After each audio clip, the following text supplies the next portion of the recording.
grande alegria de ter essa oportunidade de estar levando a palavra de Deus, né? Responsabilidade, mas com muito orgulho, muita honra, né? Agradecer ao pastor pela oportunidade e pela confiança, né? Eu queria que os irmãos fossem já procurando o texto que está em Isaías, capítulo 39. Confesso para os irmãos que é uma palavra de uma complexidade difícil de entendimento, mas foi a palavra que Deus ministrou no meu coração, falou comigo e creio que vai falar com os irmãos também. Amém? Todos acharam? Digam amém. Isaías capítulo 39. Vamos lá. Nesse tempo, Merodach-Baladã, filho de Baladã, rei da Babilônia, enviou cartas e um presente a Ezequias, porque soube que ele havia estado doente, mas que agora já estava recuperado.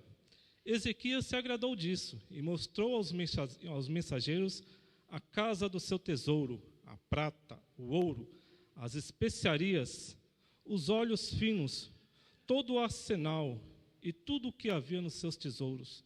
Não houve nada em seu palácio, nem todo o seu domínio que Ezequias não lhe mostrasse. Então o profeta Isaías foi falar com o rei Ezequias e lhe disse: que foi aqueles homens disseram, e de onde vieram? Ezequias respondeu: vieram de uma terra distante, da Babilônia, para me visitar. Isaías perguntou: o que eles viram no seu palácio? Ezequias respondeu: viram tudo quanto há em meu palácio. Não houve nada dos meus tesouros que eu não lhe mostrasse. Então Isaías disse a Ezequias: ouça a palavra do Senhor dos Exércitos. Eis que virão dias em que tudo o que houver no seu palácio, isto é, tudo o que os seus pais ajuntaram até o dia de hoje, será levado para a Babilônia. Não ficará coisa alguma, diz o Senhor. Alguns dos seus próprios filhos, gerados por você, serão levados para que sejam eunucos ou escravos no palácio do rei da Babilônia. Presta bem atenção, igreja, no que Ezequias respondeu. Então Ezequias disse a Isaías: boa é a palavra do Senhor que você falou, pois ele pensava assim: enquanto eu viver, haverá paz e segurança. Amém? Podeis se assentar, irmãos?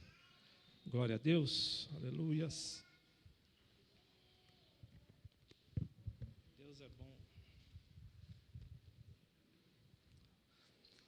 Aleluias. Eu fiz 2 temas para essa pregação. Gostaria que você repetisse junto comigo para um irmão que estiver à sua direita e à sua esquerda. Você crê no poder da oração? Mais um tema aqui. O teu final será muito melhor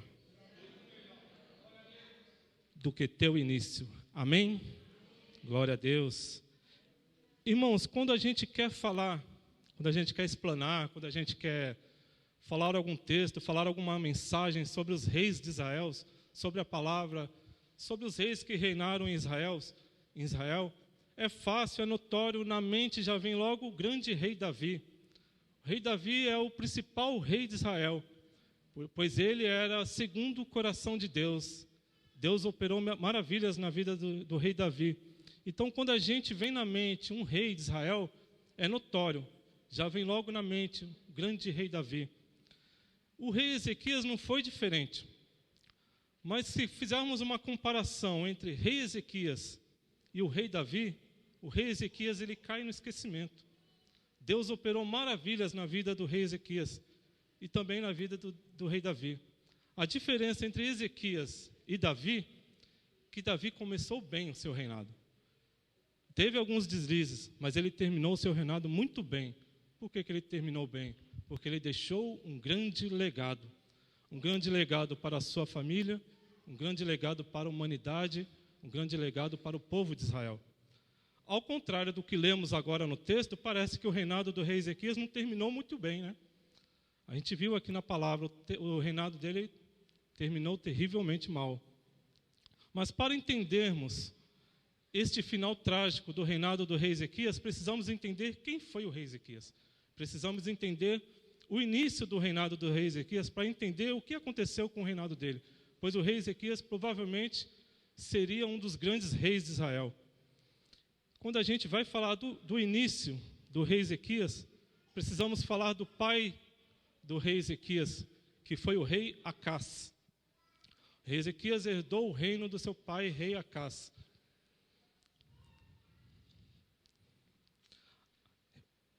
O governo do rei Acás, pai de Ezequias, Acás não fez o que era bom aos olhos do Senhor.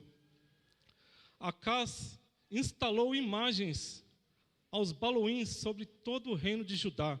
Naquele tempo o reino era dividido, reino de Judá e reino de Israel. Fez imagens a Balaã. O rei Acás queimava os seus próprios filhos em sacrifício ao rei Moloque. O rei Acás edificou lugares altos a vários deuses no reinado de Judá.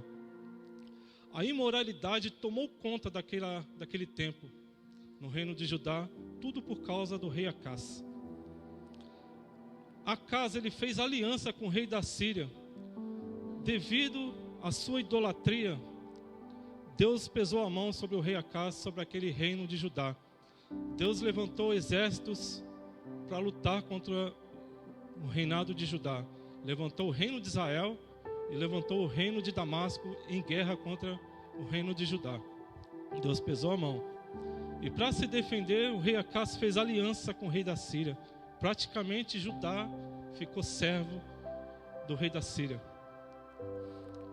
O rei da Síria naquela época era Tiglat-Pileser. Fez aliança com o rei Acás e livrou ele dos inimigos. Mas Acás não fez nada do que era bom aos olhos de Deus.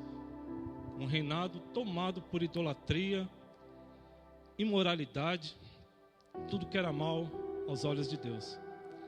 Então Acás morreu. Ezequias toma posse do reino. Ezequias tem um grande trabalho naquele tempo. Ezequias precisava enfrentar o inferno para poder restituir aquele reino. Ezequias fez tudo o que era bom aos olhos do Senhor. Ezequias reparou a casa do Senhor. Trouxe novamente os sacerdotes e os levitas para a casa de Deus. Ezequias fez uma espécie de limpeza espiritual no reinado de Judá. Ezequias novamente ele faz uma aliança com Deus, coisa que seu pai tinha quebrado essa aliança. Ezequias novamente está aliançado com Deus. Ezequias restabelece o culto e a adoração ao nosso Deus poderoso. Ezequias derrubou as estátuas a vários ídolos que existiam naquela época. Ezequias derrubou os postes altos. Ezequias destruiu o poste da deusa Azera, a quem eles idolatravam. Ezequias expulsa do reino de Judá os mágicos, os bruxos e os feiticeiros que estavam dominando aquele reino. Ezequias restabelece no reino de Judá a moralidade. Ezequias restabelece no reino de Judá as leis de Deus. Naquela época o povo era tão idólatra que eles idolatravam a serpente de bronze que Moisés levantou no deserto, a Neucitã. A Neucitã curava enfermos naquela época, mas já não curava mais. E eles adoravam ela como se fosse um deus. E Ezequias, sabendo que isso desagradava a Deus, ele destrói a Neucitã, faz ela em pedaços. O povo já estava idolatrando demais a Neucitã, então Ezequias destrói ela.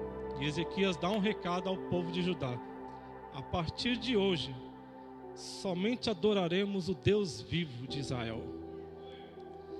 Ezequias quebra a aliança com o rei da Síria, porque ele tem em mente que o povo de Deus é servo somente ao Deus vivo, não a rei nenhum. E a palavra diz que Deus se agrada tanto de Ezequias, que tudo que ele põe a mão, ele é próspero. Ezequias é próspero em todos os seus empreendimentos. Então a fama de Ezequias cresce. Ezequias fica famoso naquela época. O seu reinado é próspero. Há um Deus vivo que põe a mão sobre aquele reino. Então a fama cresce. Quando você está chegando no seu auge, a sua fama cresce. E quando a fama de Ezequias cresce pelos reinados, cresce pelo aquele mundo, que há um Deus poderoso que põe a mão sobre aquele reino e tudo prospera, naquele tempo se levanta um grande inimigo poderoso na terra. Grava bem esse nome, igreja. Senaqueribe. Se levanta o grande rei da Síria, Senaqueribe. Vamos entender aqui quem era o Senaqueribe. Senaqueribe herdou o trono do seu pai, Sargão II. Sargão II, rei da Síria, era um rei diplomático e era um rei de diálogo. Era um rei conquistador, mas conquistava em guerras, mas conquistava também com diplomacia, com diálogo com os outros reinos. Senaqueribe era totalmente diferente do seu pai. Senaqueribe era um homem cruel e orgulhoso. Senaqueribe era uma espécie de tirano, um ditador. Nos dias de hoje, Senaqueribe seria um terrorista.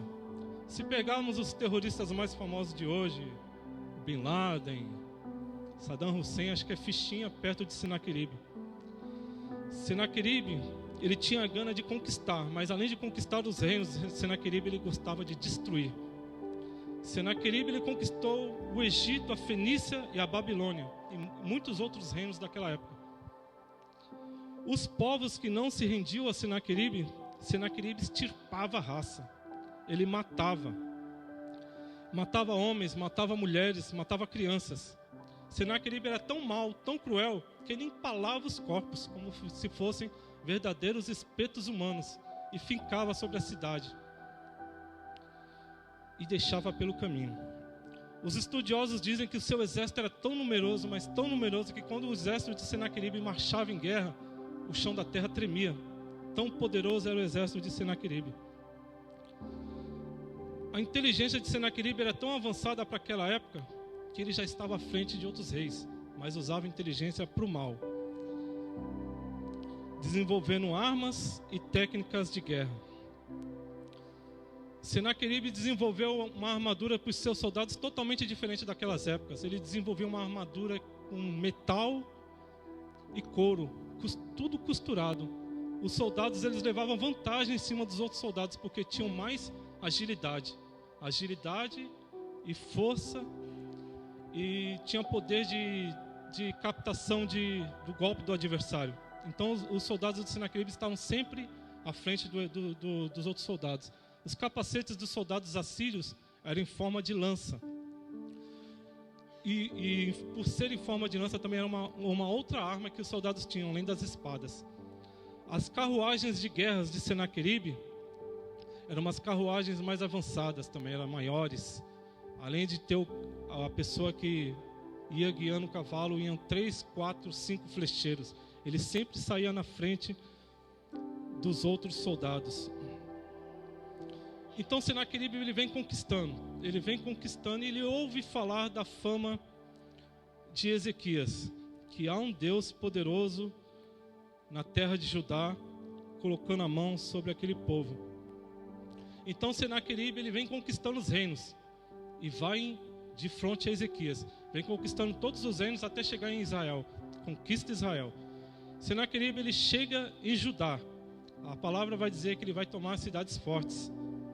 Ezequias, sabendo do perigo, sabendo que Senaqueribe está chegando, o que Ezequias faz? Ele fortalece o seu exército, ele arma o seu exército, ele edifica muros em volta de Jerusalém, ele fortifica a cidade de Jerusalém. Ezequias também é inteligente, ele é estrategista de guerra. Ele constrói um arqueoduto, um túnel subterrâneo de água, que sai do tanque de Siloé, vem por debaixo da terra até Jerusalém, porque Ezequias sabe que em tempo de guerra, Jerusalém sitiada, não ia faltar água para o povo, e não faltando água, não ia faltar alimentos também. Senaqueribe chega, o exército de Senaqueribe chega em Judá, a cidade está sitiada. Senaqueribe está em guerra em outros povos. Ele manda um secretário chamado Rabzaqué, convocando seu exército. Mais de 200 mil homens cercam Judá. Judá está sitiada, 200 mil homens em volta de Jerusalém. Eles poderiam invadir Jerusalém e destruir com tudo, só que Senaqueribe, além de conquistar, ele gosta de humilhar. Então Senaqueribe queria que Ezequias se rendesse. Mas Ezequias não se rendeu. Então Rabsaque, secretário de Senaqueribe, quem aqui assistiu o filme dos 300? Foi mais ou menos daquele jeito. O rei Xerxes não vai pessoalmente invadir Esparta. Ele manda seu secretário. E o secretário chega em Esparta com aquele monte de corrente cheio de cabeça dos reis que ele conquistou. Então foi mais ou menos assim. Senaqueribe não foi pessoalmente, mandou seu secretário Rabsaque. Mas Rabsaque não invadiu. Ele começa a afrontar Ezequias. E de fora do palácio ele começa a gritar: Ei, Ezequias! Ezequias, em quem você confia? Em quem você está confiando? Você não vê que o nosso exército é mais forte? Que nós, por onde a gente passa, a gente destrói tudo? Ei, Ezequias, vem falar com a gente. E Rabsaque começa a afrontar Ezequias. A palavra vai dizer que Ezequias manda seus secretários conversar com Rabsaque. 3 secretários, Eliaquim, Sebna e Joá. Rabsaque continua afrontando Ezequias. Rabsaque, esta hora, está em cima do arqueoduto que Ezequias construiu e vai afrontando Judá. Se vocês não se renderem, a gente vai tampar esse arqueoduto que você fez. E a gente tampando esse arqueoduto, vai te faltar água, vai te faltar comida, vai te faltar provisão, vocês vão passar fome. Então os secretários de Ezequias, eles imploram para Rabsaque: por favor, não fale em hebraico, porque você falando em hebraico, o nosso povo entende, eles vão ficar apavorados. E eles imploraram: fale em aramaico, que só nós vamos entender, e a gente repassa para o rei. E Rabsaque vai afrontar de novo: eu não vim falar só com vocês, eu vim falar com o teu povo que está aí dentro. A palavra diz que Rabsaque, ele se levanta num lugar mais alto e ele grita mais forte: ei, povo de Judá, não deem ouvidos a esse tal de Ezequias aí a quem vocês servem. Ele fala que o Deus de vocês vai livrar vocês das nossas mãos, mas não confia nele, ele é mentiroso. Rabsaque sai afrontando: vocês vão passar fome, vocês vão passar sede. Está na palavra. Rabsaque grita em alto som: vocês vão beber da própria urina e vocês vão comer do seu próprio excremento. Está aqui na palavra, irmãos. Rabsaque sai afrontando. Ezequias fica apavorado. Os secretários voltam, levam a mensagem a Ezequias. Ezequias manda consultar o profeta daquela época, Isaías. E Isaías dá a resposta que vem do céu. Deus diz: vocês não vão ser invadidos pelo rei da Síria. Eu vou livrar vocês. Então Rabsaque leva essa mensagem ao Senaqueribe. E Senaqueribe vai fazer uma carta para o rei Ezequias. Vou ler essa carta aqui para os irmãos. Está em 2 Reis, capítulo 19, versículo 8. Rabsaque voltou e encontrou o rei da Síria lutando contra Libna, pois tinha ouvido que o rei já havia retirado de Laquis. Quando o rei ouviu dizer que Tiraca, rei da Etiópia, havia saído para guerrear contra ele, mandou de novo mensageiros a Ezequias com esta missão: digam a Ezequias, rei de Judá, não deixe que o seu Deus, em quem você confia, o engane, ao dizer: Jerusalém não será entregue nas mãos do rei da Síria. Você já ouviu o que os reis da Síria fizeram com todas as terras, como as destruíram totalmente, e você pensa que poderá escapar? Será que os deuses das nações livraram os povos que os meus pais destruíram? Gozã, Arã, Rezef? E os filhos de Éden que estavam em Tecela? Onde está o rei de Ermate, o rei de Arpade, e o rei da cidade de Serafim, de Edna e de Iva? Senaqueribe pega pesado aqui, porque enquanto Rabsaque está confrontando o povo, Ezequias se mantém firme e diz ao povo: não digam nada. Rabsaque vai afrontando o povo e Ezequias diz: não digam nada. Só que agora Senaqueribe vai afrontar o Deus vivo de Israel. Senaqueribe vai dizer que por onde ele passa, além de estipar a raça, matar, ele pega os deuses daqueles povos e esmigalha. Se for um deus de madeira, ele toca fogo. Se for um Deus de barro, ele esmiaça, ele destrói, ele faz em pedaços. Se for um rei de ouro ou de prata, ele embala e põe na sua carruagem. Mas agora ele afronta o Deus vivo de Israel. Senaqueribe não sabe o que está falando. Como assim colocar o Deus vivo numa bagagem? Ele não leu a Bíblia, ele não sabe de quem está falando. Ele não conhece o nosso Deus poderoso. Na palavra de Deus, nosso Deus é tão poderoso porque Senaqueribe não conhece.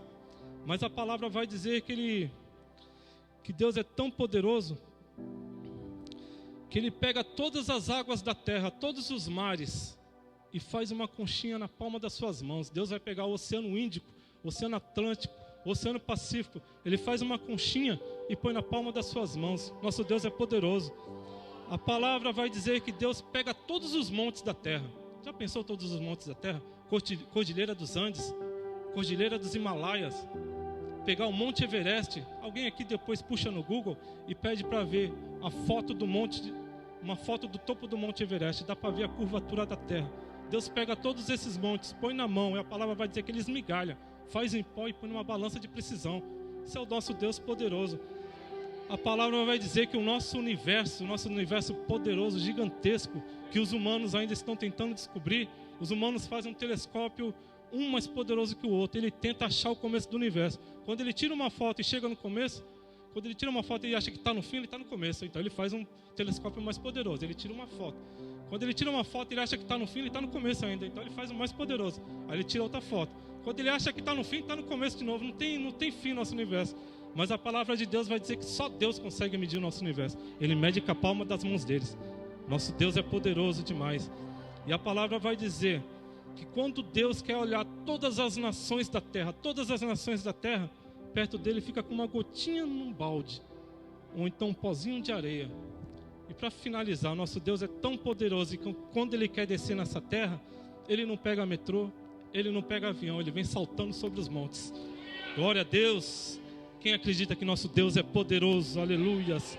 Então Senaqueribe não sabe o que está falando. Ele não conhece o nosso Deus. Porque pegar um Deus de madeira, queimar é fácil. Pegar um Deus de barro, quebrar é fácil.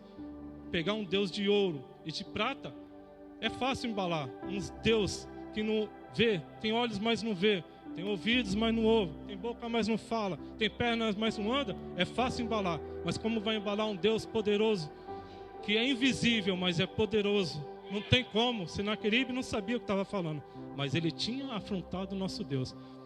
E ele envia cartas ao rei Ezequias, dizendo que vai esmagar o reino de Judá. Olha só quem é o Ezequias do começo. Nós lemos o Ezequias do final, um final trágico. Olha só quem é o Ezequias do começo. A palavra vai dizer que o rei Ezequias, ele pega a carta do rei Senaqueribe. Ele vai entrar na casa de Deus, no secreto, no íntimo com Deus. Ele vai botar a cartinha embaixo dos joelhos e vai fazer uma oração. Ele vai fazer uma oração ao Deus poderoso. Nas entrelinhas da oração de Ezequias, primeiramente Ezequias ele exalta a Deus. Deus poderoso que está sentado no trono acima dos querubins, ele exalta o nosso Deus. Depois ele diz: ô grande Yahvé, o Senhor não está vendo aqui o que o rei Senaqueribe está dizendo contra o Senhor? Enquanto ele afrontava a gente ficou quieto. Mas agora ele afronta a ti, meu Deus. Se a afronta é sua, a peleja também é sua, meu Pai. Então aprende uma coisa aqui, irmãos, que eu aprendi. Quando a gente toma glória para nós, então a afronta é nossa também. Agora, se você dá a glória para o Deus poderoso, Ele pega a sua afronta e Ele peleja por você. Então o rei Ezequias, ele faz aquela oração poderosa e chega aos ouvidos de Deus. E Deus vai falar com o profeta, que o profeta ele tem acesso aos céus. Ele fala com Isaías. E Isaías vai dizer: Deus ouviu a tua oração. Então e Deus manda uma resposta através da boca de Isaías. Só vou ler aqui um pedaço aqui da oração de Isaías, que está em 2 Reis, capítulo 19, versículo 28. Olha o que Deus fala a respeito de Senaqueribe. Por causa do seu furor contra mim e por sua arrogância, Senaqueribe, subiu até os meus ouvidos. Eis que porei o meu anzol no seu nariz e o meu freio na sua boca, e farei você voltar pelo caminho de onde veio. Você vai botar os rabinhos entre as pernas e vai voltar para o seu reino. Ninguém afronta Deus. Ninguém afronta Deus. Pode falar mal dos irmãos, pode falar mal da igreja, mas não fala mal de Deus. Não se afronta a Deus. Deus manda a resposta. Senaqueribe, Isaías ora. Deus manda a resposta. A palavra vai dizer que chega ao anoitecer. O exército está tomado do lado de fora de Jerusalém. Essa é a situação. Cidade tomada, cidade sitiada. O exército, aos olhos humanos, é mais forte lá fora. Não há escapatória. Chega ao anoitecer, o exército está pronto para invadir no outro dia. A palavra vai dizer que ao anoitecer, Deus manda um anjo. Pensa num anjo agora, irmãos, pensa num anjo. Pensou num loirinho, de asa, olhos azuis? Não. Deus manda um anjo para matar. E aquele anjo passa a madrugada inteira matando o exército da Síria. E a palavra vai dizer que o anjo matou 185 mil soldados da Síria. Amanhece em Judá, quando eles saem para fora do reino, era só cadáver. Só que Deus poupou o rei da Síria, Senaqueribe. Alguns vão falar, pega! Outros vão falar, não, deixa. Deixa que Deus mandou ele ficar vivo e voltar para a casa dele. A palavra vai dizer que Senaqueribe foge, volta para Nínive, entra no seu palácio e vai orar ao seu Deus, fugindo do nosso Deus. E a palavra vai dizer que entre os dois filhos de Senaqueribe e mata o próprio pai à espada. Fim trágico para o rei da Síria. Olha a fama de Ezequias, como vai crescendo. O exército mais poderoso do mundo, que era o da Síria naquela época, o rei Ezequias venceu. A fama de Ezequias vai ao topo. E a palavra vai dizer que naquela mesma época, o rei Ezequias ele sofre de uma doença mortal. Uma doença mortal quer dizer que ele estava à beira da morte. E Ezequias ele quer uma revelação, ele quer uma palavra do céu. Ele quer uma palavra do céu para saber se ele vai morrer ou se ele vai continuar vivo. Então, quando ele quer uma resposta do céu, tem que chamar o profeta. Pode ser rei, pode ser o que for, mas o profeta tem acesso aos céus. Então ele chama o profeta Isaías. Isaías vem ao palácio. Ele falou, profeta, eu quero uma resposta do céu. Pergunta a Deus se eu vou morrer ou se eu vou viver. Isaías não tem problema em profetizar para rei, para rico, para pobre. Isaías é profeta de Deus, ele fala a quem doer. Então Isaías fala ao rei, arruma tuas malas, arruma tua casa, pois certamente morrerá. E Isaías não é um profeta bonzinho não, que de repente é igual um líder, de repente é igual o nosso pastor que vai conversar. Isaías simplesmente fala, vai morrer, fica na paz, e vai embora. A palavra diz que ele vai descer as escadas. Ezequias ele não tem outra saída. Ezequias ele vai orar. O rei é da oração, hein, pastor? Ezequias vai orar. Entra no íntimo com Deus novamente. A palavra vai dizer que ele põe o rosto na parede e vai fazer uma oração a Deus. Ele fala, oh Deus, Senhor Yahvé, o Senhor me conhece a nossa intimidade. O Senhor sabe que eu enfrentei um inferno para derrubar a idolatria que existia nesse reino, para dar a glória a Ti. Imagino que Ezequias falou assim, Senhor Deus, move alguma coisa aí no céu, meu Deus. Faz alguma coisa por mim, o Senhor sabe da minha fidelidade. Move algumas coisas aí, deixa eu ficar aqui por mais um tempo. Isaías está saindo do palácio. E Deus fala com o profeta, ei Isaías! Isaías conhece a voz de Deus. Oi Jeová! Então Deus fala para ele, profetizou o rei? Isaías vai falar, do jeitinho que o Senhor mandou, sem mudar nenhuma vírgula. E Deus vai falar, volta lá e desprofetiza. Se fosse alguns profetas de hoje, né, pastor, orgulhosos, alguns falariam assim, mas Deus, e a minha palavra? E o meu orgulho? Eu falei, agora o Senhor quer que eu vá lá e fale de novo? E a palavra vai cair sobre a terra? Imagina Deus falando: ô profeta, profeta não tem vontade, profeta faz o que eu mando. E se você não quiser falar, eu levanto outro que fale. Sabe por quê, irmãos? Porque às vezes a gente vive de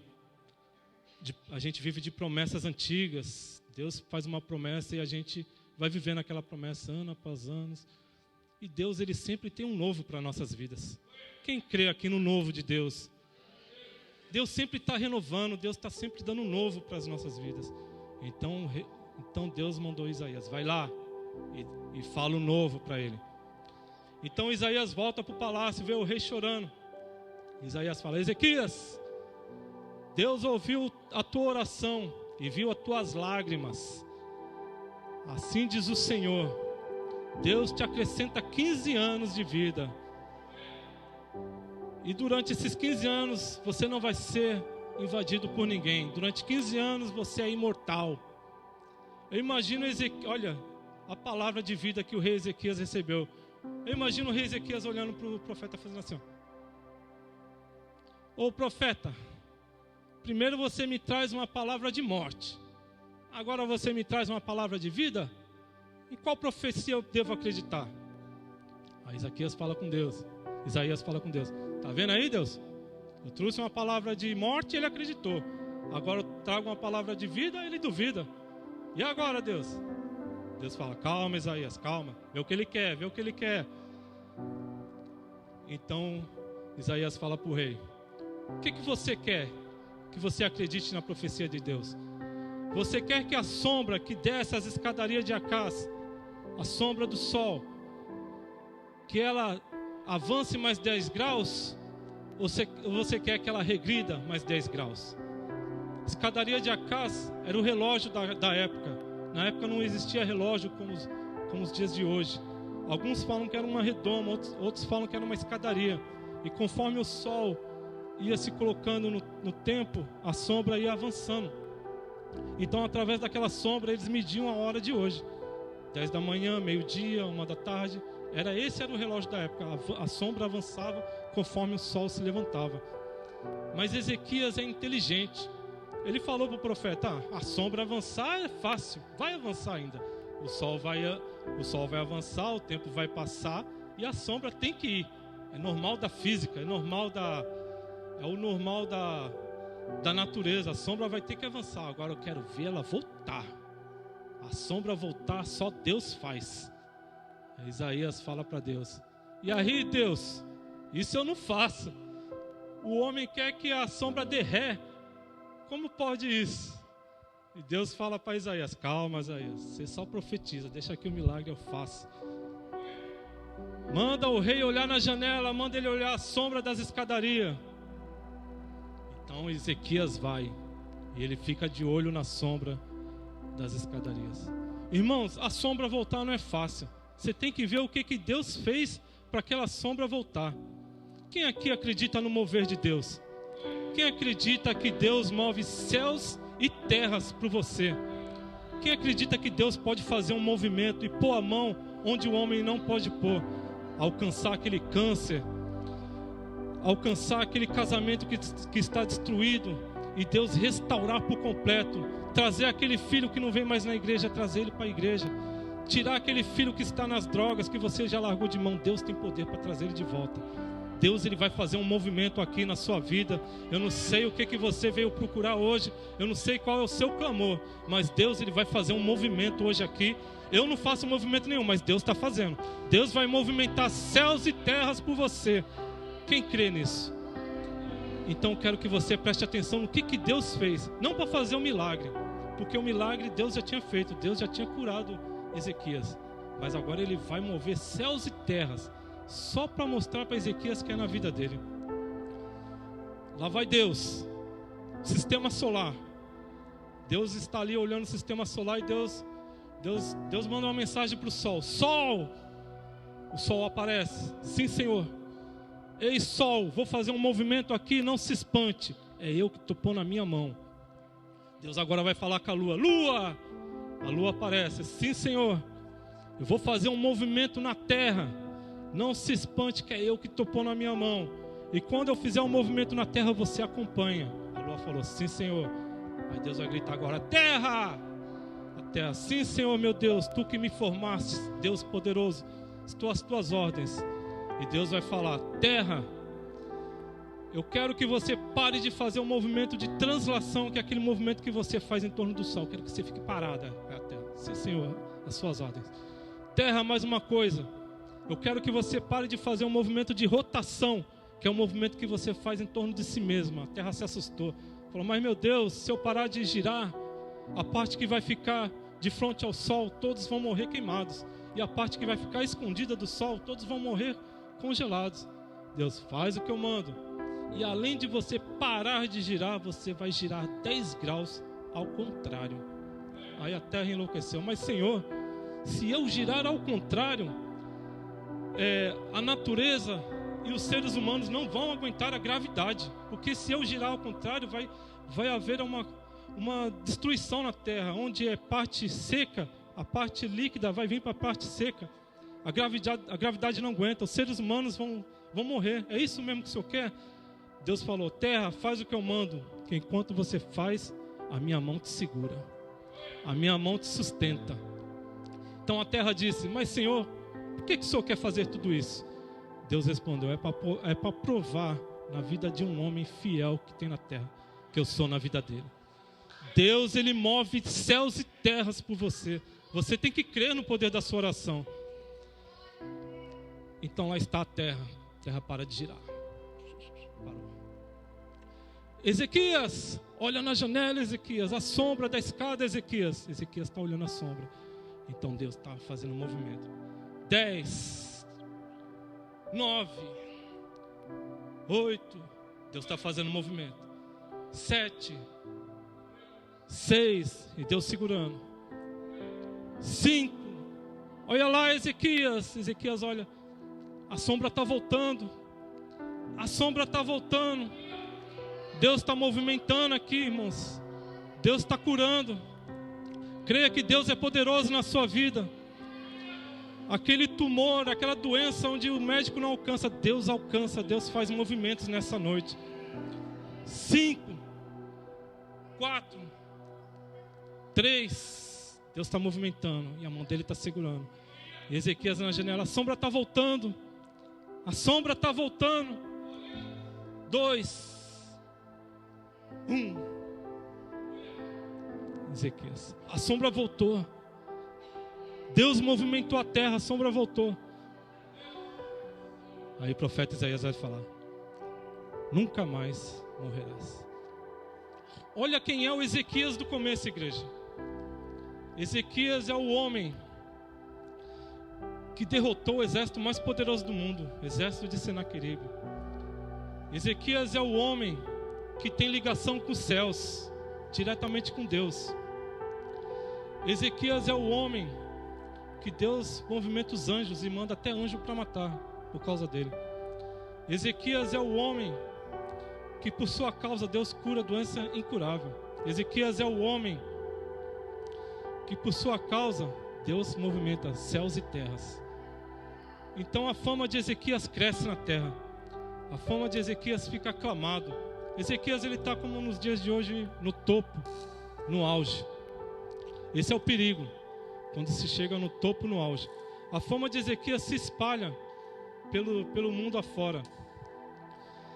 E pela fama de Ezequias se espalhar, pessoas trazem presentes, pessoas querem conhecer Ezequias. E é aí que nós chegamos no capítulo que nós lemos, que é o livro de Isaías, capítulo 39. A fama de Ezequias se espalha, pessoas trazem presentes. Chegamos no capítulo que nós lemos, capítulo 39. A palavra vai dizer que Ezequias vai receber uma visita. Merodach Baladã. A palavra Merodach Baladã, presta bem atenção aí, igreja. Merodach Baladã tem duas origens: morte e adoração a Baal. Deus acabou de dar a vida a Ezequias e a morte já está batendo na porta. Ezequias enfrentou o inferno para derrubar a idolatria daquele reino. E a adoração a Baal já está batendo na porta. Ezequias abre a porta do templo para Merodach Baladã. Mostra o palácio, mostra a casa de armas, mostra o seu ouro. Não tem problema de ter, o problema é você ficar mostrando. Mostra o ouro, o incenso é adoração. Merodach Baladã não entende de adoração, mas ele mostra adoração. Mostra tudo que tem no palácio. E a palavra vai dizer que Isaías entra no templo e vê Merodach Baladã e pergunta a Ezequias: quem é aquele homem? De onde ele veio? O que você fez? O que você mostrou para eles? Sabe qual é o pior, igreja? Que Ezequias sabia quem era. Ele falou: aquele homem era da Babilônia. E eu mostrei tudo que tinha no meu reino, tudo. E não há nada que eu não tivesse mostrado. Então, Isaías vai profetizar na vida de Ezequias novamente. Assim diz o Senhor: você desobedeceu as regras de Deus. E por castigo, eles vão voltar e vão levar tudo que você tem, que seus pais ajuntaram, todo o ouro. E teus filhos vão ser escravos da Babilônia. Olha a resposta de Ezequias. Então é isso que você veio falar para mim? Nação roubada, filhos escravos. Olha o que Ezequias vai falar, o homem que Deus movimentou os céus e a terra por ele.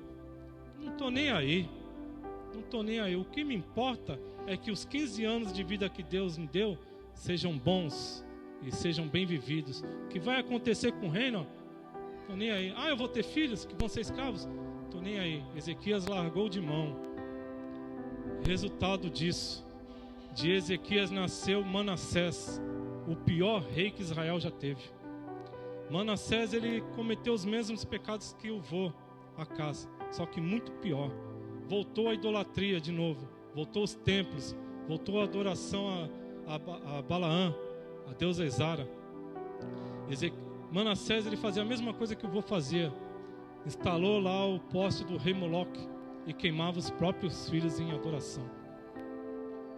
Aí a gente pensa, foi Manassés que queimou os seus próprios filhos? Ou foi Ezequias que enterrou os seus netos por largar de mão? Não sei como é que está a sua vida hoje, mas hoje eu queria levantar um clamor pela família. Não desista da sua família. Não desista da sua família. Às vezes nós largamos de mão, não aguentamos a situação. Nossos filhos afastados da igreja, a gente pensa, eu estou salvo. Se ele não quer vir, é problema dele. Não desista dos seus filhos, não desista do seu casamento. Não desista da sua esposa, não desista do seu esposo. Não desista dos seus sonhos. Deus, ele move céus e terras por você. Creia na sua oração. Creia no poder da sua oração. Vamos levantar um clamor pela nossa família. Se você tem um sonho, quer restaurar a sua família, quer pôr a sua família debaixo das mãos de Deus, vem aqui na frente. Vamos fazer essa oração juntos. Vamos levantar um grande clamor. Aleluia. Sonho.